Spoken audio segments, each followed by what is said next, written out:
Hello, everybody. Good afternoon, and welcome to UFile live event again. This is the last one for the 2021 tax season. My name is Ida Celli, and I will be your host today. Um, we will be taking your questions. We will, since it's an hour, we will ask you to ask one question. Please put details in the comments for us to take your question. And today, to answer your question, is our very own Jerry Vidoratis. Hi, Jerry. How are you? How's it going, Ida? Pretty good. Pretty good. We're at the finish line finally. This is the Almost there. last Almost week. there. Yeah, Yeah. Monday's the last day, right? So for everybody, just inform everybody that Monday is the last day, not Saturday, because whenever April 30th falls on a weekend, the government always extends to the first weekday, right? So Saturday is actually our deadline. So, not Saturday, excuse me. Monday is our deadline. I just went through the whole process. I What's wrong know. with me? I just went through the whole process of this. So it is going to be Monday. Monday, May Monday, May 2nd, 2nd midnight, is they have to midnight be. is the deadline. You have to submit. Otherwise, if you have a balance owing, you will pay some penalties on it, right? Which would be 5% right off the bat and 1% for every month that you're late. If you have a refund, you don't have any penalties, even if you're late. However, why leave the money with the government's hands? Go and collect it. Go ahead and collect it. All right. So we have our first question today All from right. Henry. Hi, Perfect. Henry. Okay. Henry says, if I own a house in a foreign country over $100,000, but I left it for my parents to live in and have no income from that property, do I still have to file a T1135? How to file it? And if it is, no, if I is I, previous year, I should guess I he make didn't. I guess amendment? he didn't. Yeah, he just didn't file his previous year. So Henry, Yes. yes, it doesn't matter. It doesn't matter whether it's personal use or whatever it is. Okay, so on the T1135, I'm just going to it now, just to make sure I'm giving you the right answer here. But for the income verification, you do have to declare it, even if you're using it to house your parents. Okay, so it doesn't really. Other than personal use or real estate used in an active business. Yeah, other than personal use. Now, that's where it gets tricky. Is it personal use, right? If it's just your parents that are using it, by personal uses, you're the one using it, right? So if it's like, for example, a summer home that you're going to over there, then in theory, no, you don't have to. But if you're housing your parents, you rarely go there, you don't go there, then yes, you have to declare it. At that point, you can file previous year's 1135s. Okay, you just simply go to UFile and just produce them in the previous year. Unfortunately, though, for a prior year, if you were required to file T1135, you will pay penalties. Unfortunately, there are penalties involved if you are late filing on your T1135. Okay, so I believe it is $250 per month that you're late, up to $2,500 for the whole year. Okay, that you're late. Okay, our next question is sorry, I can't pronounce the name. NA. I have rental income which was declared on rentals on the rental section and have no other investments. The Okay. system shows total federal CNL income amount and asks for CNL expenses. Where did that number come from and what should I do? Okay, so essentially, what CNIL is what they call cumulative net investment losses, which basically means there are specific expenses that you claim on the rental income that might be above that might be above the income that you made. Okay, if those expenses outweigh the income that you declared, you've just created essentially a cumulative net investment loss. Okay, the typical expenses that will create a cumulative net investment loss is usually mortgage interest will be one, and any other type of borrowing as well. And I'm not sure if CCA is in there as well. I don't remember offhand. But usually, what usually will trigger it is interest expenses. Okay, that's essential, which basically be your mortgage interest. Okay, so at that point. Now, CNIL will only affect the only time you'll ever see it affect anything on your tax return is if you sell a small corporation. Okay, I don't know where the hell I came from, but anyways, if you sell a small corporation, I think my wife's cooking something, and that's why I just came up with that now. So sorry about that. See, guys, it's live, just to show you. All right, we're not making this up. Okay, this is actually live. Bloopers and all. Okay, so essentially, if you sell, for example, a small small business corporation share, okay, which basically means it's a small incorporated company, then that will come in to reduce what's called the capital gains exemption, which is a lifetime exemption that you get when you sell shares of these small corporations. That's the only time you would ever see a CNIL affect the calculation. Okay, moving on to the next question from Dana. I am confused about the child fitness expense. Mm. Can parents include day camps during summer and spring breaks so they can work? Where is it? Where is this entered? Dana, yes. I mean that's essentially what it would be. But remember that federal no longer exists. It depends on the province that you're in. I know Quebec has that credit, and I think there's I can't believe it's I can't remember if it's British Columbia or Ontario. I can't remember which other province in Canada has it. I know there's a couple of other provinces that in the rest of Canada that have it as well. Yes, that's essentially what it is. Essentially, is now the key is though that you can't have a conflict between the two, meaning that if you're claiming day camp under childcare expenses, then you're no longer eligible for the child fitness or artistic credit. Okay, so it's one or the other usually. If there's an excess amount, so for example, you claimed a portion of it as a childcare expense for the childcare deduction claim, then the excess amount you could claim under children's fitness.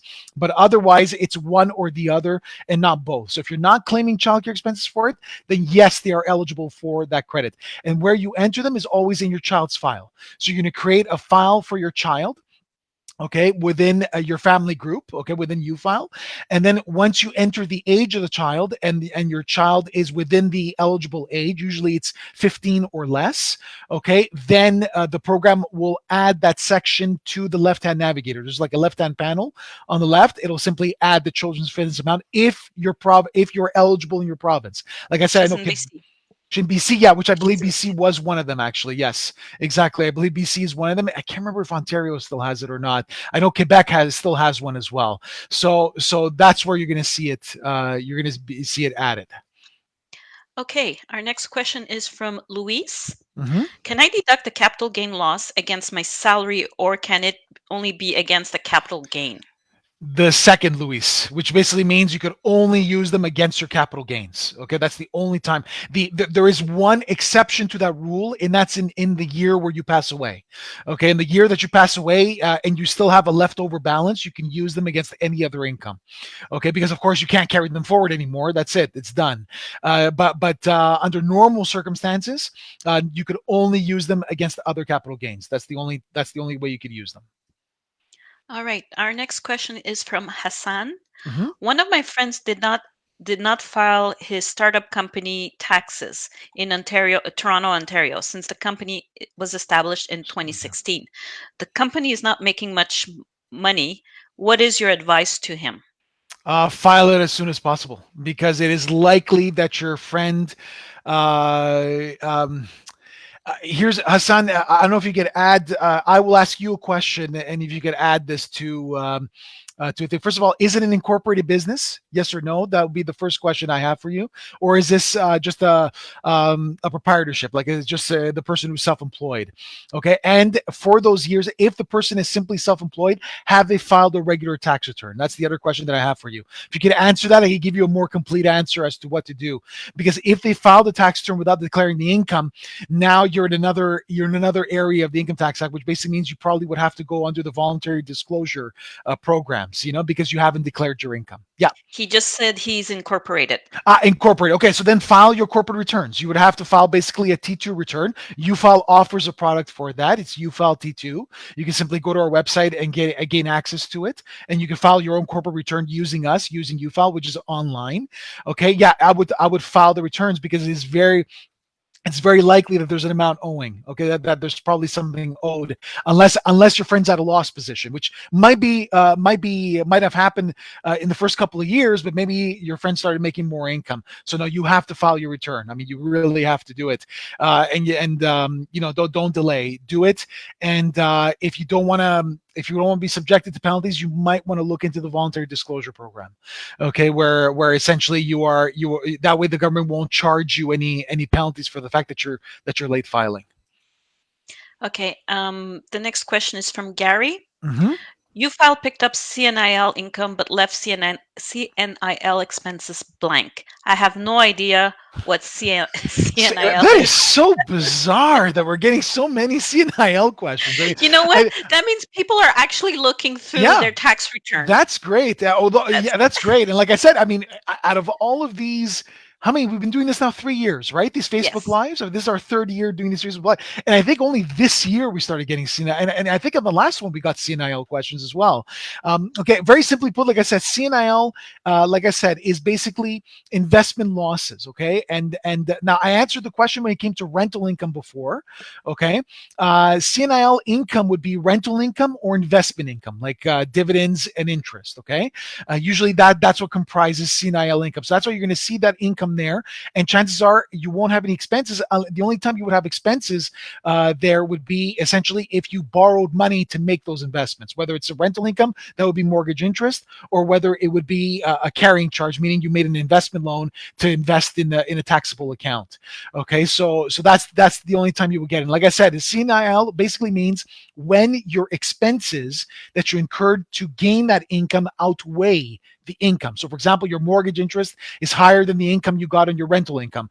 Your investment loan interest is higher than your dividends and your interest income that you collected over the year. You create what the government calls a cumulative net investment loss, meaning CNIL. And like I said, the only time you will ever see this affect your return is if you sell. I got it right this time. If you sell shares in a small incorporated business, okay, what the government calls a qualified small business corporation share. Okay, so if you have a small incorporated business and you sell, you make a profit. That sale is usually exempt from taxation under the capital gains exemption, or what you commonly hear as a lifetime exemption limit. Okay, that's when you would actually see, and what CNIL would do is basically reduce the exempted gain that you can claim. That's essentially what that is. All right. Next one is Omid. Mm-hmm. What type of things can be claimed under employment expenses except home office expenses? UFile Mm-hmm. just provides this example: supplies, stationery items, pens, folders, sticky notes, postage, toner, ink, etc. But I saw employment use of a basic cell phone service plan as well. Can you please Okay. elaborate a little bit? Okay. If you're it depends on what your expenses are. If you're claiming purely home office expenses, then you're limited to what the program is showing you. Okay, so yes, you can claim a certain portion of the cell phone, as long which is the prorated amount that is used for business. So if it's your personal cell phone but you're using it for your work as well, then you can claim the portion of the fees that are related to the calls that you collect for your work. Okay, so but as far as the rest of it, if you're only claiming home office expenses, okay, then all you're allowed to claim is those expenses that you see there, which is heat, electricity, some basic maintenance, your internet fees, and so on. And that's about it. That's all you could really claim. Okay, and then if you're a commissioning employee, you claim a few more things, like property taxes and homeowners insurance, if you're considered a commissioning employee. Now, if you have regular employment expenses, meaning general employment expenses, now the expenses get broader. Okay, and now you can claim supplies like stationary items and so on. Okay, and other things as well. But if you're bound by only home office expenses, then you're just capped at what I just mentioned. That's all you can claim. Okay, Sylvia, if you have a question, you could put it in your comments. We're going to take one of your questions. If you have several or you're not sure something on your tax return, you can contact our support team at ufile. No, sorry, help@ufile.ca. You're going to get an automated email, review the suggested solution. If they don't answer your questions, reply to the email that will be given after to to an agent. All right.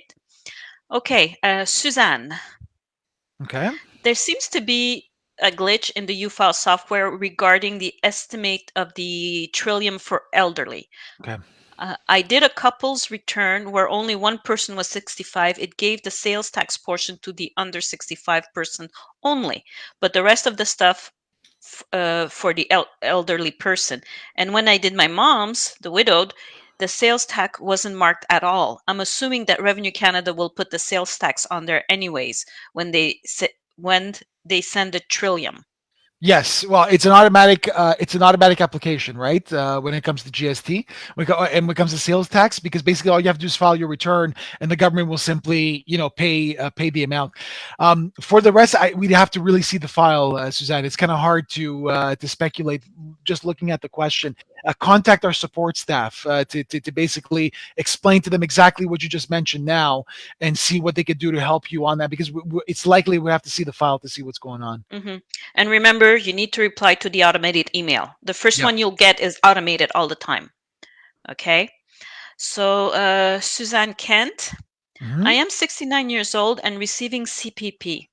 I had self employed earnings for 2021. Can I Yeah. elect now to not pay CPP? Do Yeah. I need to do a CPT 30 T30. form and send it to the CRA? Thank you. Okay, Suzanne, yes, you have the option of not paying into, because between 65 and 70, after 70, you don't pay at all. Okay, for the rest of Canada, you don't pay. In Quebec, we're unique. You pay regardless of your age. Okay, that's how QPP works in Quebec. But in the rest of Canada, as of 70, you don't pay. But between 65 and 70, you have the choice of not paying. Okay, yeah, you could elect out of it. You elect out of it through your tax return. Okay, not through the CPT 30 form. Okay, so when you file, you're going to elect out of it directly inside the business income section. There should be an option there to indicate that you're electing out, and through your Schedule 8, you're going to elect out of it. And your Schedule 8 is a part of your tax return. So you don't file a CPT 30 separately. A CPT 30 is for employees, not people who are self-employed. People who are self-employed, they elect out through their tax return, and they do it through Schedule 8. And that you simply, which you file will do, you simply, in the business income section, you're going to see a section that's called electing out of CPP contributions. That's how you're going to do it. Okay, next question is from Rob. Mm-hmm. My spouse died last summer and probate completed last month with me as an executor and sole beneficiary crossing the tax year. One, Mm. dividends and capital gains after her death should be reported how? T3 for her estate or my 2021 return for Yeah. 2021 amounts on my 2022 return? Rolling over an RSP to me now, would the CRA form RC4177 be submitted with the 2021 taxes or next year's? Okay, for our condolences, Rob, for your loss.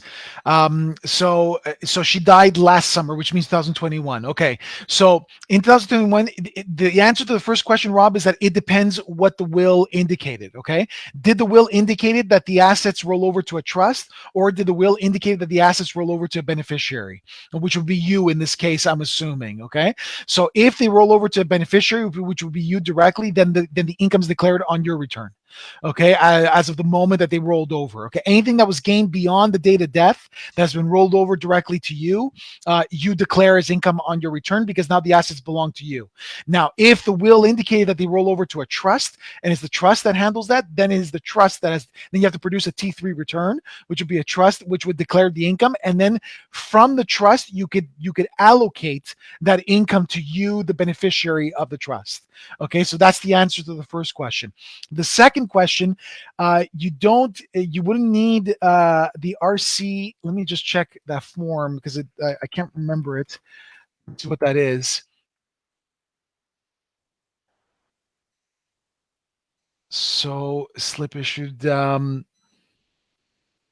Oh no, the RC, it's not a form actually, it's a guide, what you're mentioning here. Okay, so yeah, it's what I thought. Okay, so the RC, what's called the RC 41, it's a guide. Essentially, what it is the amount that gets rolled over to your account, Rob. You need an RSP receipt from the financial institution that indicates that the amount has been rolled over into your account. Okay, that's what you need. That's what's going to tell the CRA that the income is not taxable on your return, and there should be no income that should be declared on your wife's final return. Okay, that's essentially how that is. So you have to check to see whether you've got an RSP receipt from the financial institution that indicates on the receipt that the amount has been rolled over. And usually, what the financial institution will claim is they'll quote the Income Tax Act. They'll say rollover as per Section 60 of the Act. Okay, that's essentially what they'll usually mention. They might mention even the subparagraph, depending on the financial institution. So, and at that point, now when you declare your return, return, if you're using UFile, you're gonna put, there should be a T4 RSP slip either in your name or in the estate of your wife's name. Okay, when you're going to plug in that amount, that amount, it's going to show up in your total income on your return. But then you will indicate the transfer amount that's been transferred directly to your RSP in the box just below. Okay, so if it's a T4 RSP, I think it's like box 18 or something of a T4 RSP, you're going to see another box that UFile is going to provide that says direct transfer to your RSP. Put in the exact same amount there, and the program will deduct the amount that was transferred to your account as an RSP contribution, and it won't affect your room and limit at all. Okay, our next question is from Bev. Mhm. How do you claim an amount paid back to a spouse for spousal support from a prior year? How do you claim an amount paid back to a spouse for spousal support? It would be an adjustment, Bev. That's how you would do it, because that's a taxable. If it's spousal support, then it's taxable for the person receiving it, and it is deductible for the person paying it. So how do you claim an amount paid back to a spouse for spousal support? Paid back. Okay. So that means the person who's made, so it's a deduction, I'm assuming, right? Who's collecting who here? How do you claim an amount paid back to a spouse for spousal support? Who's paying who? That's really the question now. Who's paying back who? That's where, is it the person who was supposed to pay and never paid, or is it the person who collected it and wasn't supposed to collect it? Bev, if you could just add a detail to that would help me on that one. That would really help me. Okay, Suzanne. I had asked previously what we write in the comment section of a pension form of a pension from a T4A, Mm, registered pension plan, unregistered pension plan, or other mm. eligible pension. You mentioned to ask the pension company if that pension was deducted as an I think RPP on our key income tax when when we we were were working. working. Do we assume it's a registered pension Yeah, plan? yeah, pretty much, Suzanne. Yeah, that basically what it would be. That's why I asked you to check with the issuer of the slip to see what type of income it is, because yeah, there are certain options there. So yes, the answer is yes to that question. Okay, Sylvia, US Social Security, can we split? I believe, I'm trying to remember if U.S. Social Security is considered eligible pension income. I believe it is. I could be wrong. I'm going to check the website right now. Just give me 1 second, everybody. Sylvia, I hope you saw my comment. I gave you the I corrected the email for the help for the support team. You had an extra space there. Okay, Did so you let find it me. yet? Which one's that? Sorry. The U.S. Social Security. Did you find it yet? No, not yet. Hold on. I'm just going there now. I'm just answering the questions that the CRA has. Yes. All right. Just trying to see foreign income here. Foreign, including U.S. Social Security. There you go. Okay, so yeah, the answer is yes. Yes, you can. It is splittable at that point, as long as you're 65 and over, though. That's the key. Okay, our next Mm-hmm. question is from Judith. Mm-hmm. Judith, if you sold a primary residence in 2021, will you file automatically produce the Schedule 3 based on your input? Yes, Judith, the answer is yes, as long as you did the input. Okay, that's the key, is that you have to go into the capital gain section, and you have to either go into the real estate section or in the personal property section, personal use property section. Either one. The moment you indicate that it's a principal residence in that area, and you've indicated the years that you are exempting or that you are designating as a principal residence, the program will tick the appropriate box in Schedule 3.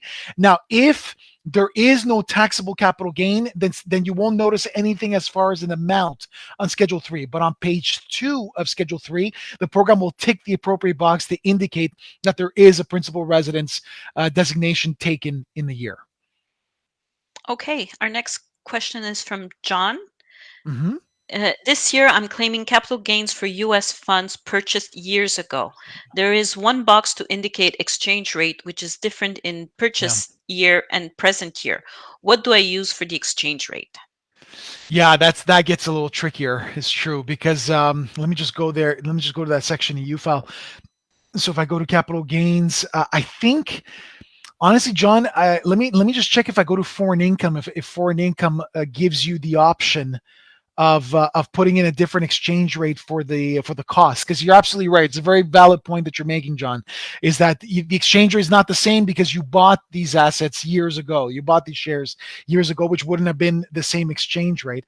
I'm just going to go into foreign income 1 second and go into foreign capital gains. I'm just going to see if maybe we produce something there. So if I go to foreign capital gains, do we produce exchange rate to apply? Yes. So see if you enter it in the foreign income section, okay, of UFile, we do allow you to enter a different amount for the cost. Okay. While I think in the general question, you're in the general section of capital gains, you're absolutely right. Unfortunately, you cannot choose a different rate for the cost. I'm just going there now just to confirm what I'm saying. So stocks and mutual funds. And then I've got exchange. Yeah, there you go. Absolutely right. So yeah, go into the foreign income, John, instead of the regular capital gain section. Just enter in the foreign income section, and you'll have the option. Okay. You're welcome, Suzanne. We have a question from, sorry, NGA. Can you please show again how to file a T1135? Thank you. So T1135, if memory serves me, I don't believe we could electronically file it through NetFile, right? I think preparers can do it, but I don't think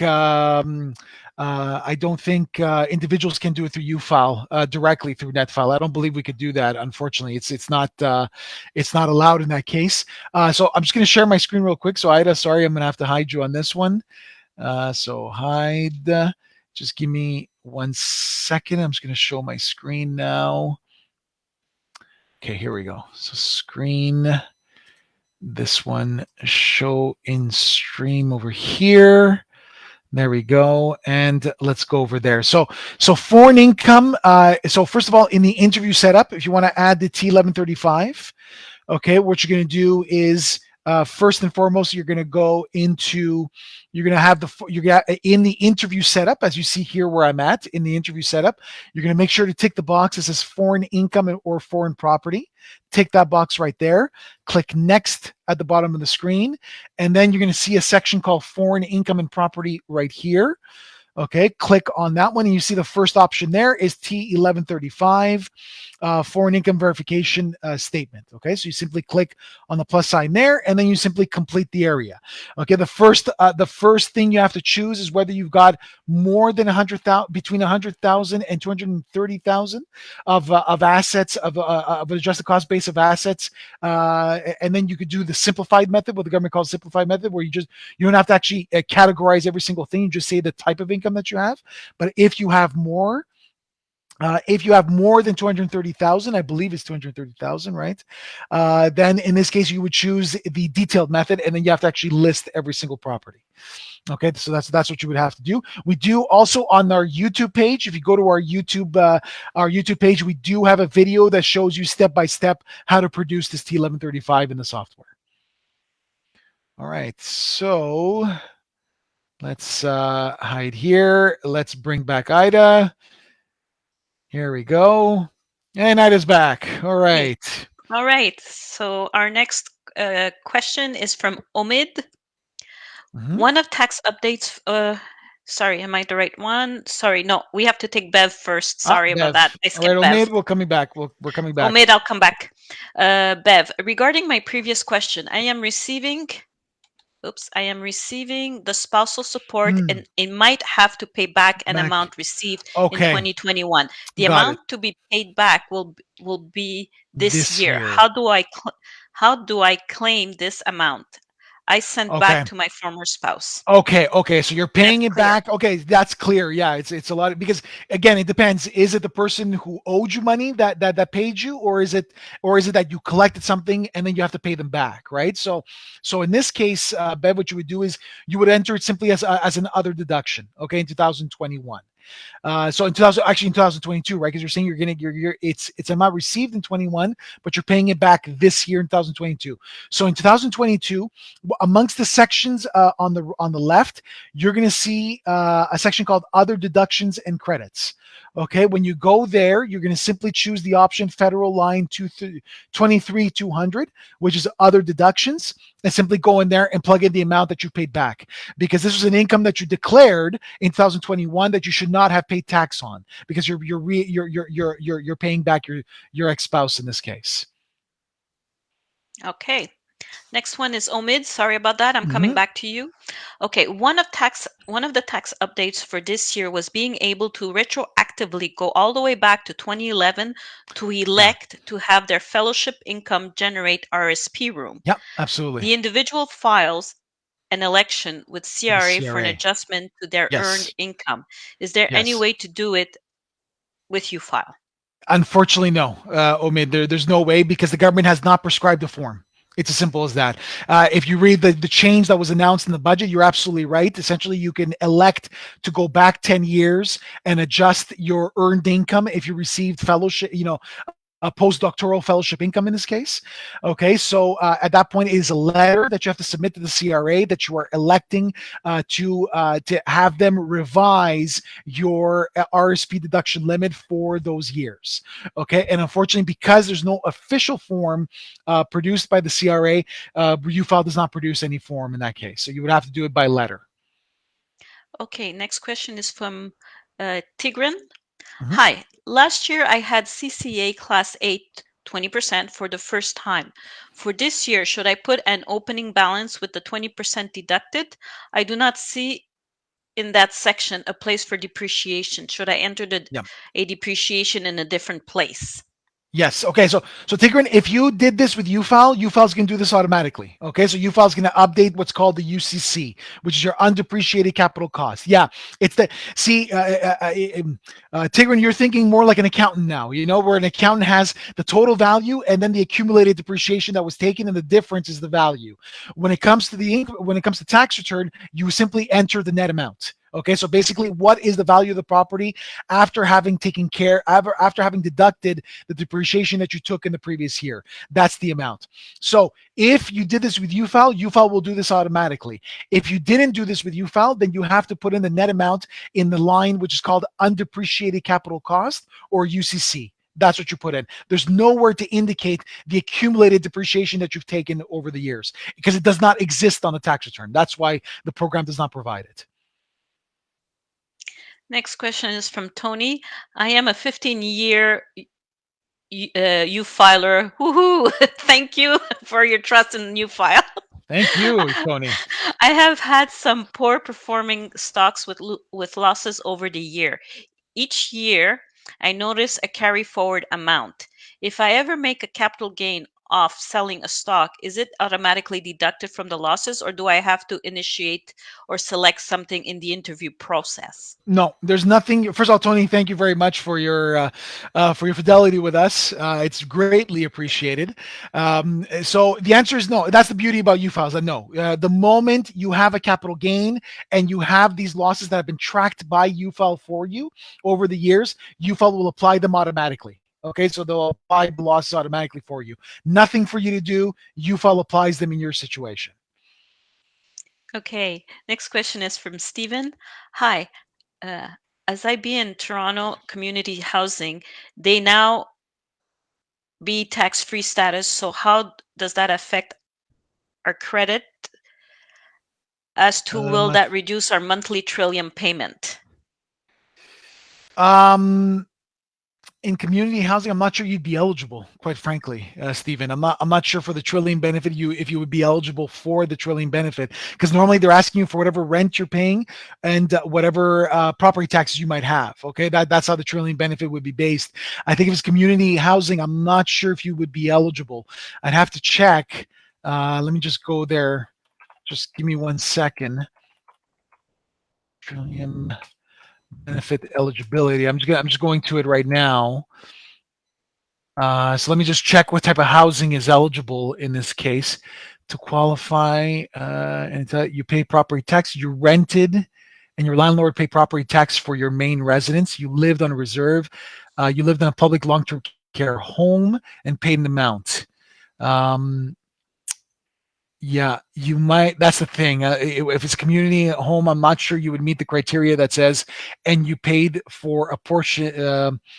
Wait, where was I? And you rented, your landlord paid property tax for your main residence. I'm not sure if you would meet that. That I'm not sure. We can get back to you on that one. But offhand, I'm not sure you'd be eligible. I'm not sure. Okay. So thank you, Omid, and No, mate, as for well. 7 years. using UFile for Thank 10 you. years. Yeah, absolutely. Thank you very much, Omid. Thank It's you very very much appreciated. We appreciate all your fidelity. Okay. Stephen, uh, I meant to be on ODSP disability. I was getting Trillium. Now ODSP pays it direct. Okay, so I mean, then you wouldn't get. So you're getting it. You're getting the benefit ahead of time. Hold on. Then at that point, I'm not sure. Again, I'm not sure you would be eligible. Let me see. And completing and Is it closing included in his disability? based on the information of your tax return. Well, normally gets paid. I didn't. I wasn't aware that you could get it ahead of time. Like I know, like for example, in Quebec, you could get certain credits ahead of time, like childcare. But I wasn't sure the trillion benefits you could get it ahead of time. I thought you were just getting if you receive your income tax return directly, you will receive the benefit by direct deposit. If you do not receive, yeah, I see. I can't find anything that says that you collect it ahead of time. That's very bizarre to me. Pays it direct. I was getting Ontario, now ODSP pays it direct. I'm not sure, Stephen. I'll be honest with you. I'm going to get back to you on that one. I'm really not sure about that one because I wasn't aware that they could do that. I wasn't aware that anybody could do that. So, Okay, we're going on to the next question from yeah. Cindy. Hmm. If I receive some US stock options from my employer and haven't sold it yet, do I need Mm. to report it now or only when I sell it in the future? There is Yeah. a small amount of withholding tax, about $50 US. Not sure if that needs to be reported or for now. Okay, well, Cindy, first of all, did you exercise your stock options? That's really the question. You could be offered the stock options, but there's no taxable event until the moment you exercise the stock options. Okay, so the moment you exercise the stock options, it means that you possess now those shares. The moment you exercise the stock option, it is employment income. Okay, it is a taxable benefit, which means that you basically added to your employment income on your return. Okay, now for the withholding tax, if you haven't exercised, then there's nothing, you can't really claim it because you have no income to declare against that tax, right? But again, it depends on, oh, you've exercised them. Okay, there you go. Okay, so Cindy, if you see, it's live. There you It's go. See, live. if anybody thinks that we make this up, it's not. I mean, this stuff is live, So the moment you've exercised your benefit, then you have a taxable event, okay, which means you have employment income to declare. Okay, you have to declare that employment because basically what you declare as employment income is the difference between the exercise price and the price of the market as of the day that you've exercised it, because usually you're getting a preferential rate with stock options. That's the purpose of the stock options, is to get a preferential rate on the shares that you're exercising. Okay, so the difference between the two becomes employment income, and then yes, the $50 at that point becomes you could claim them for your foreign tax credit. Okay, so you go into the foreign income section and you file, you declare the employment income that I just mentioned before, which is the difference between the exercise price and the price of the market on the day that you exercised. Okay, because it is a taxable benefit at that point, and then you declare the $50 US that you paid as foreign taxes, and you get the foreign tax credit as of that point. Okay, and then you will get foreign tax, but you do have to declare that income. It is a taxable event.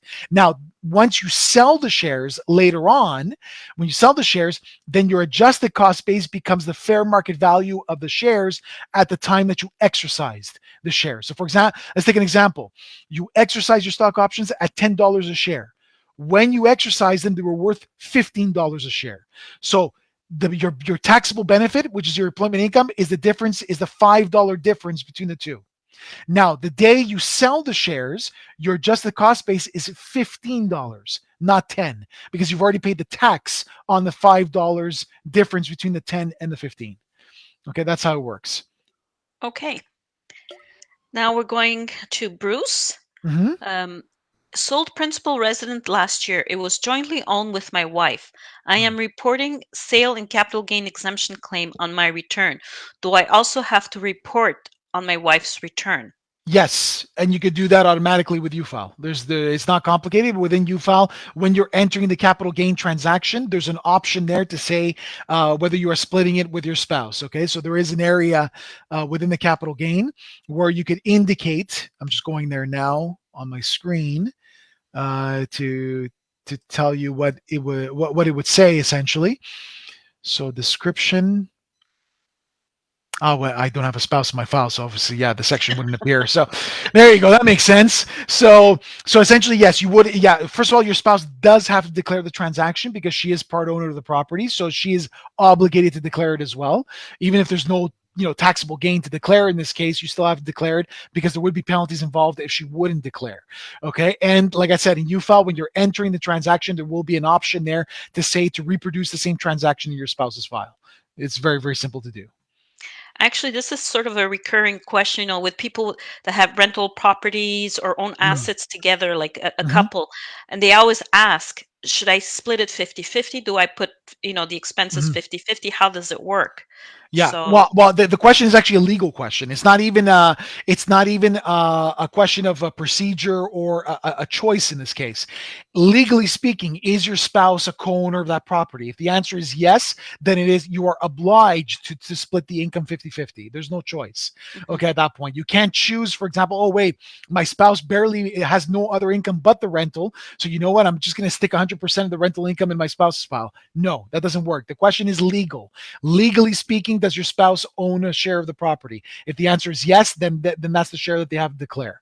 Okay, that's essentially how the rule works there. And It you is don't have really to legal. fill the forms twice. You No. just put in the identification, who's the other co-owner, Mhm. and you file will split it accordingly. Exactly. Yeah, that's exactly right. Whether it's capital gains or whether it's a rental income or even business income, for that matter. Let's say you have a small proprietorship, right? You're self-employed and your spouse is a partner of yours in this business. Then within all those sections, UFile always has an option to split that amount with your spouse. Okay, we'll take another question from Omid. Hmm. Okay, apology accepted, Omid. I am getting employer employee stock purchase plan for Yes. non-US employees. Taxation is triggered at purchase and is based on the effective Hmm. discount received. Hmm. We need to pay the required tax withholding amount to Yep. the company through additional withholding from their Yep. regular paycheck. Mm. I did not sell the share. Is there any way to claim foreign tax credit? You mentioned that before. Yeah, absolutely. If you've paid, yes, you're absolutely right, and a lot of companies offer that kind of option where they give you a discount on buying shares in the company, right? That's actually a benefit that at Thomson Reuters we have as well.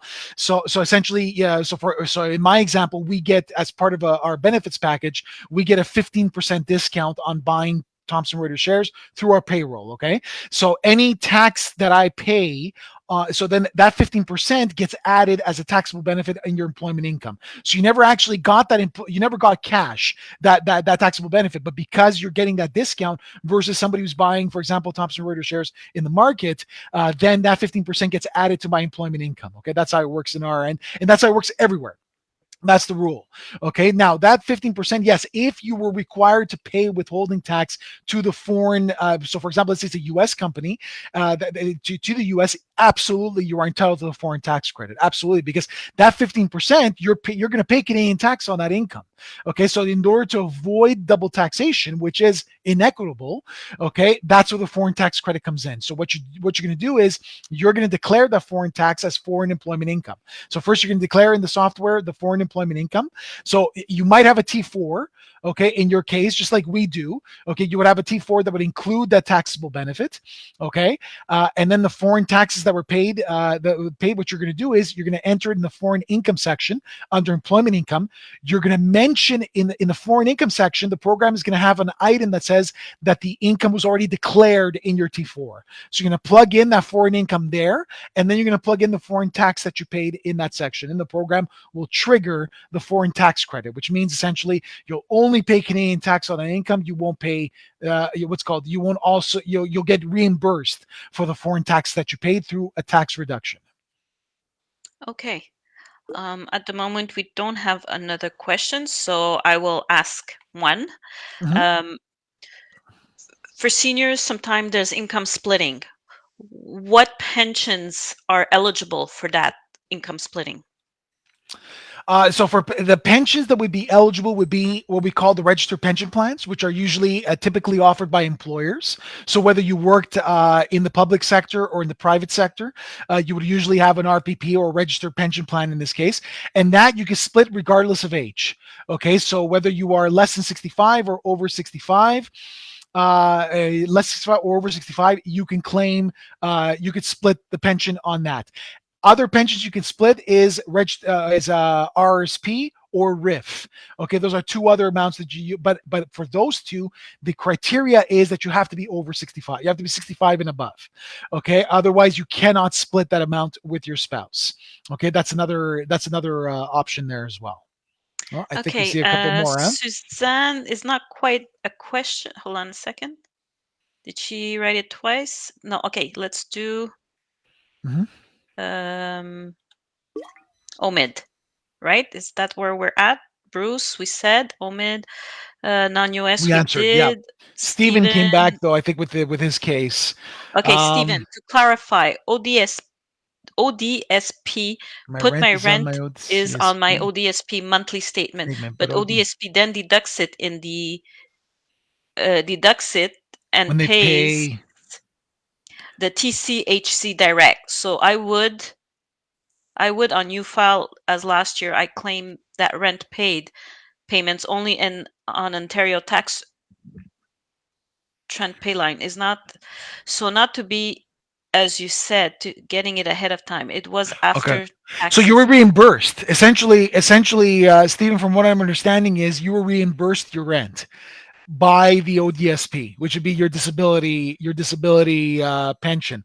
If you're reimbursed, you can't claim trillion. You just can't. It's as simple as that. If you're reimbursed for your rent, if you were not reimbursed, or there's a leftover amount after being reimbursed by your ODSP, then that leftover amount you can claim under the trillion benefit. But otherwise, you can't.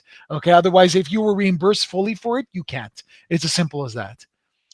Okay, Okay. Suzanne, I don't Mm-hmm. think so. It's a question. She says, I have asked more than my fair share of questions. I hope this doesn't take too much of your time. I'd like to make a suggestion for future years, Mm-hmm. if it's not too complicated. Mm. In the interview setup, the Ontario tax credit, would it be possible to have separate sections that open up instead of always returning to the Ontario tax credit? I help people do their income tax, and people often forget to put stuff like the rent or property tax. They just click next. People don't see the option to Okay. click the declaration, or that Okay. little arrow to go back, I Yeah. think. Yeah. Yes. That's fair. Yeah. That's fair. Okay. Fair So, enough. well, I mean, yeah, we're marking it down. I mean, it's We noted. will forward to the Yeah. development team. Yeah. Okay, NGA again. Yeah. I'm in the lower income, but I declare Me as a myself family as the head. family Okay. head with Mhm. tuition credits. UFAL gave that credit to me. Would it be better to give it to my spouse, or how to do it in UFile? Okay, so spousal transfers are automatic. Okay, so there's nothing for you to do. The program will simply transfer them over on what we call Schedule 2. Okay, now remember though that you have to apply, you have to take whatever credit you need to reduce your federal tax to zero. That's number one, and your provincial tax. So when it comes to federal tuition fees, you have to use up whatever you need in order to reduce your tax to zero. If there's a leftover amount, then that leftover amount can be transferred to your spouse. And this will be done automatically by the software. Now, I know that on when you're looking at your return, you're seeing the full amount being claimed on your return. But if there is a transferable amount, then the way it looks, the way you're supposed to declare it is first you declare the full amount of your return, and the leftover amount will be declared on Schedule 2 on your spouse's return.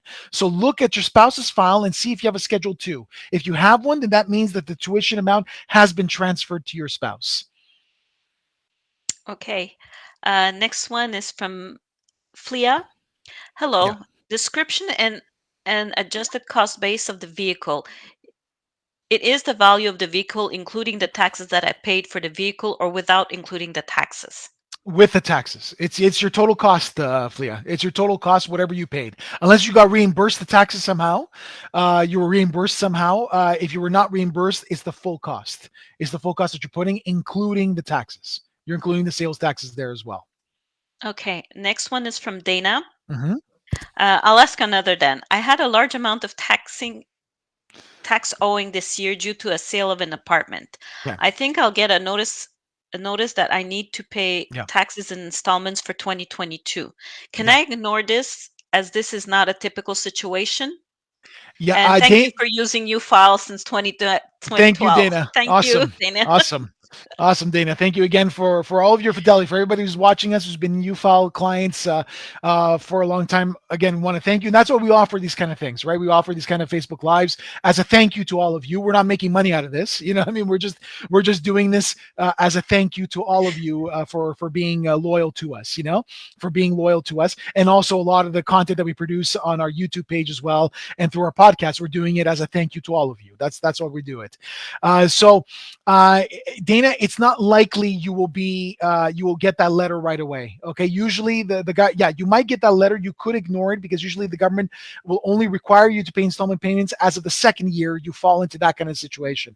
So when you fall under the threshold, when you go over the threshold of installment payments, which is usually $3,000 of income tax that you have to pay in the year. If you're in Quebec, it's less because of the Quebec return.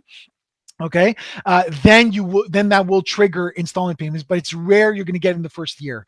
It's rare that you will get that. If you fall under that scenario in the second year, that's when the government will start obliging you now to go into installment payments. And if you are required to pay installment payments, you have to do them now, or else they do charge you Yeah, interest, right? yeah, For late exactly, payment. exactly.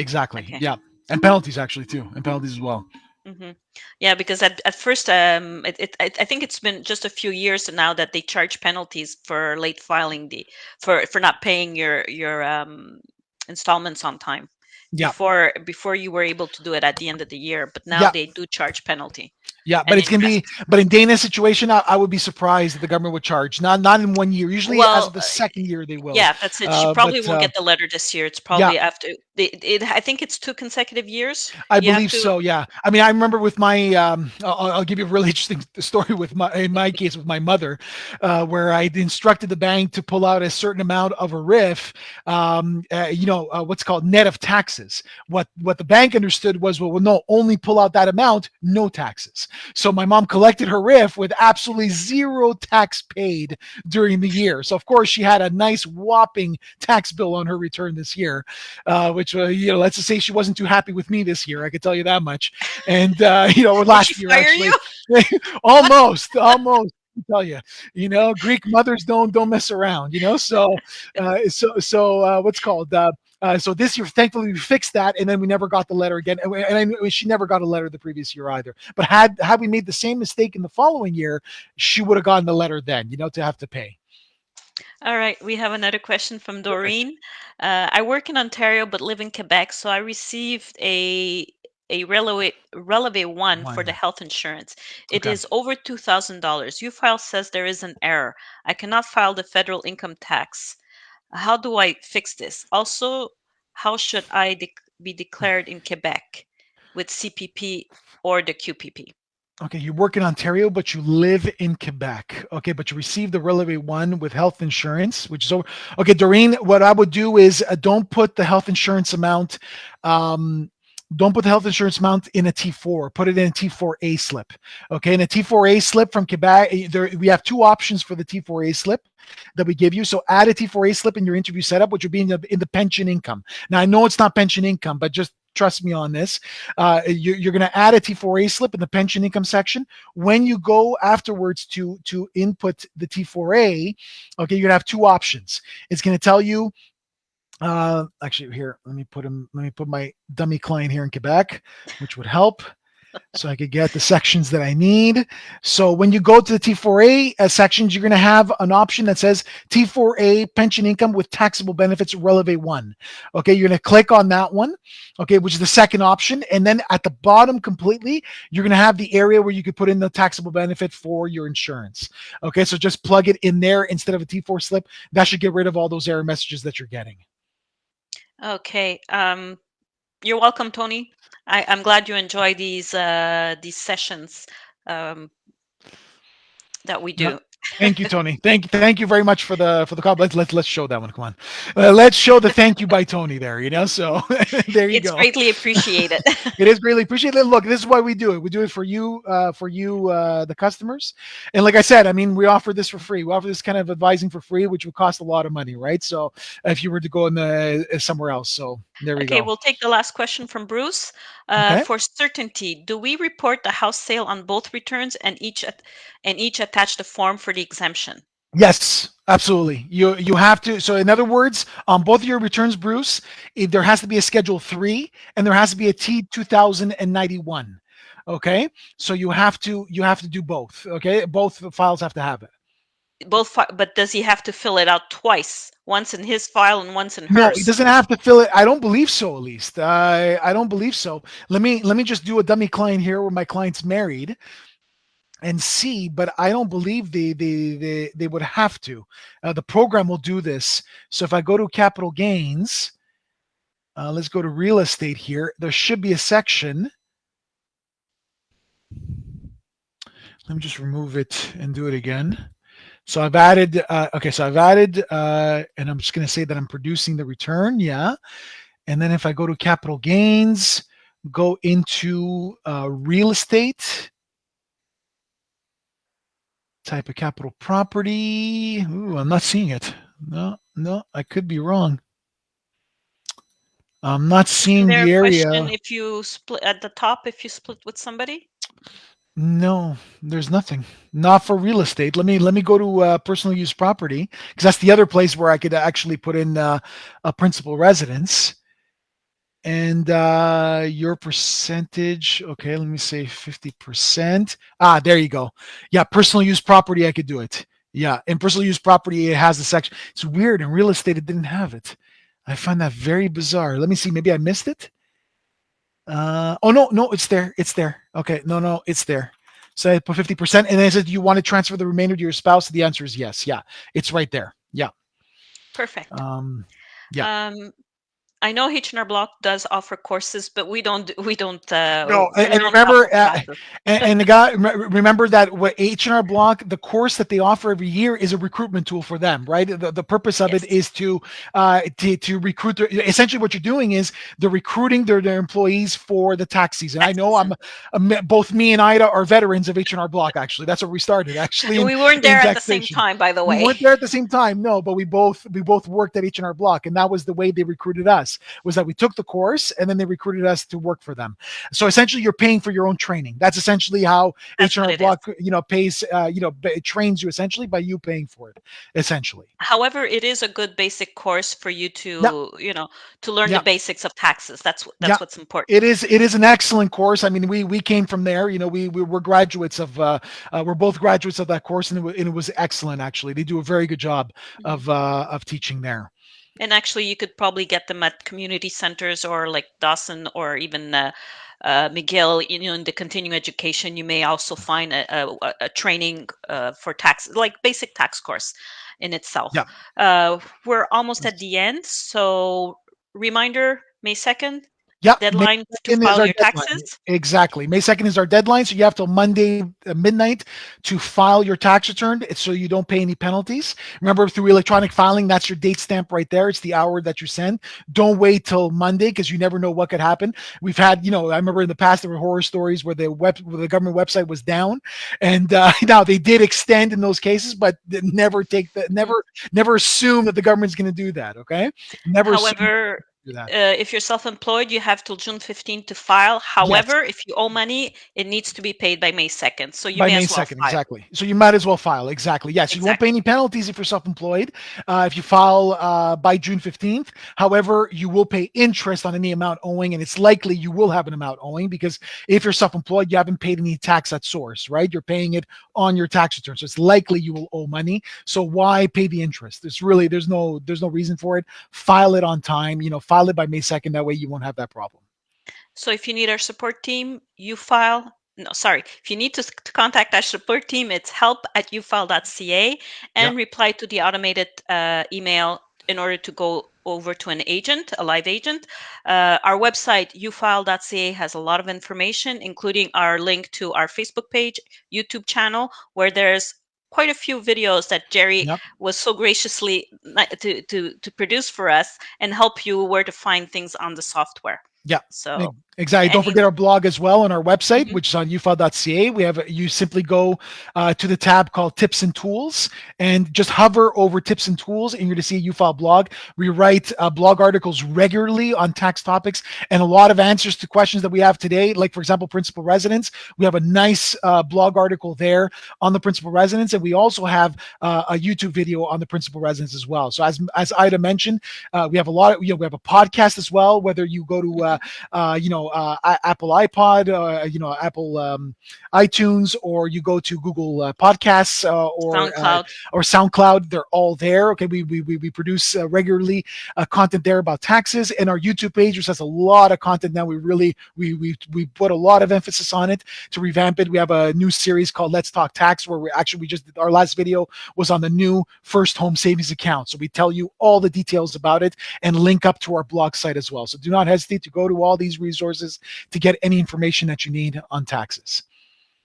So this concludes our session of Facebook Live for the 2021 tax season. One that actually is finishing on time. There's no extensions and nothing. Yeah. So let's hope this is going back to normal. And anyways, thank you very much, Jerry. It's very, I'm sure everybody appreciates, taking the time for you to answer them directly, quickly or live. And thank you everybody for listening and for asking us your questions. So if you have any suggestions, you could go ahead and give us a comment or send it to me in Messenger on our Facebook page. So thank you very much. Have a great end of tax season. Don't forget to file on time. Yeah. Take care, everybody. All right. Thank you. Bye bye.